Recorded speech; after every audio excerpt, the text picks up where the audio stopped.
क्या आपको भी या आपके किसी रिश्तेदार को सिर में दर्द बार बार हो रहा है? आपकी सिस्टर, आपकी मदर या आपको खुद को?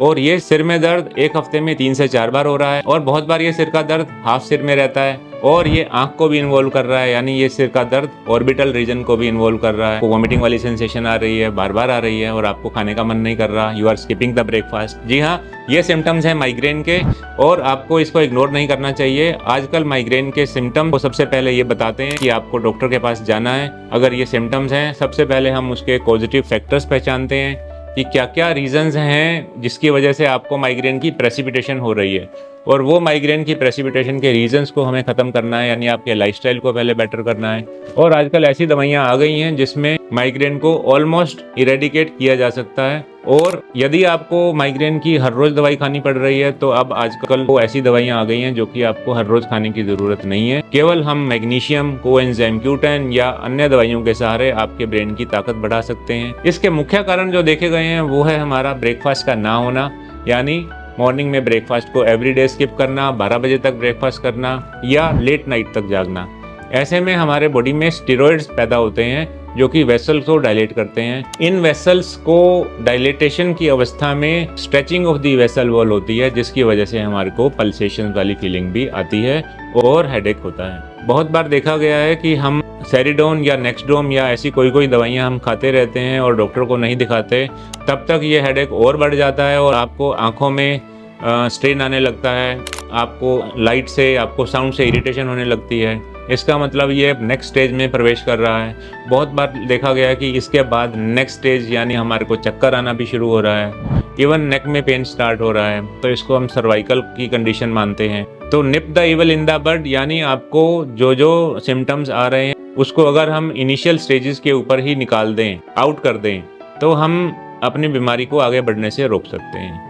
तो अगर हम किसी अच्छे डॉक्टर के पास जाते हैं, यानी न्यूरोलॉजिस्ट या न्यूरोसर्जन या किसी फिजिशियन के पास भी जाते हैं और वो अपने आपके सिम्टम्स को पहचान रहा है, तो ऐसे में हम दवाइयाँ सिंप्लीफाइड वे में टाइम के हिसाब से देते हैं। आपको इस टाइम पर ये दवाई खानी है, इस टाइम पर ये दवाई खानी है, और वो एक तरीके का प्रोफाइलेक्टिक ट्रीटमेंट होता है। सो हम ये देखते हैं कि एक महीने में किसी को अगर मल्टीपल टाइम्स हेडेक हो रहा है, मोर देन 7-8 टाइम्स हेडेक्स हो रहे हैं, और आपको इनकैपेसिटेशन इन वर्क हो रहा है, यानी आप डे टू डे एक्टिविटी आप छोड़ रहे हैं, आप ऑफिस में हैं, आपको ऑफिस से छुट्टी लेनी पड़ रही है, या आप उस टाइम पर 3 घंटे के लिए काम ही नहीं कर पा रहे हैं, तो आपको वो रेगुलर वाला ट्रीटमेंट चालू करना चाहिए। तो माइग्रेन के सिम्टम्स में ओरा नाम का शब्द यूज होता है, AURA, जिसमें हमें मालूम पड़ जाता है कि अभी हमारे मूड चेंजेस हो रहे हैं, बिहेवियर चेंजेस हो रहे हैं, हमें कुछ अजीब सेंसेशन हो रही है, हमें लाइट से, साउंड से प्रॉब्लम आ रही है, तो अब हमें माइग्रेन होने वाला है। सो मोर देन 50% फीमेल्स को ये सिम्टम्स आने शुरू हो जाते हैं, तो उनको मालूम पड़ जाता है कि हमें हेडेक होने वाला है, तो वो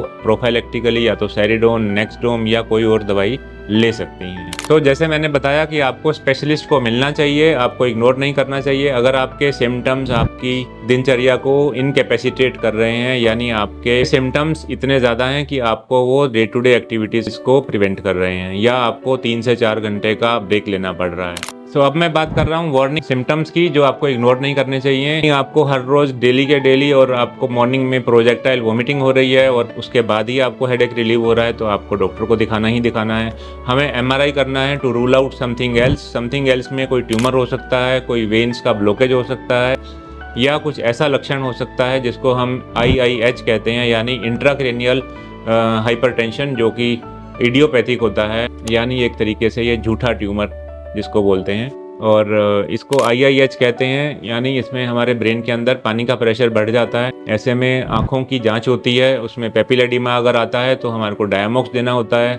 ऐसे में माइग्रेन की दवाइयाँ नहीं दी जाती, पानी को घटाने की दवाइयाँ दी जाती हैं। इसका जो नेक्स्ट स्टेप होता है वो हम कमर से पानी की जाँच करते हैं, उसका प्रेशर मापते हैं। अगर वो प्रेशर 18, 20, 24, 26 और आगे तक जाता है तो हमें कमर में शंट डालना पड़ता है, जिसको हम लंबर शंट सर्जरी कहते हैं। इसको हम थीकोपेरिटोनियल शंट भी कहते हैं। तो ज़रूरी नहीं है कि आपका ये सिम्टम जो हैं ये माइग्रेन के हों, ये कुछ और भी हो सकते हैं, यानी आपको स्पेशलिस्ट को दिखाना है, रूल आउट करना है, कोई ट्यूमर है, कोई IIH है, या कोई और चीज़ तो नहीं है।